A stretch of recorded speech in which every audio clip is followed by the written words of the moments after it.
రే, మొన్న నువ్వు చెప్పిన ఆ చిన్న మహాభారతంలో మరి కర్ణుడు లాంటి అతను ఉన్నాడా? ఎందుకు లేడు, ఒక్కడున్నాడు.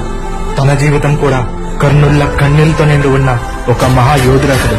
12 ఏళ్ల వయసులోనే ఆన్బో బ్లాక్ కాప్స్ కి నాయకుడైన వీరుడు.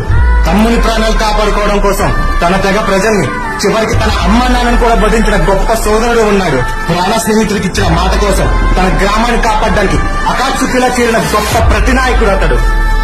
ఓటమి అంటే ఏమిటో ఎరగని వాడు, చివరికి కావాలని తన తమ్ముడి చేతుల ప్రాణాలు విడిచిన వీరుడు. గ్రామం కోసం తన సర్వస్వాన్ని త్యాగం చేసిన త్యాగమూర్తి అతను. ఈ కర్ణుడికి అంగరాజ్యం లేకపోవచ్చు, కానీ అందరి గుండెల్లో చిరస్థాయిగా నిలిచిపోయే స్థానం ఉంది. అతనే ఈ హిటాచి.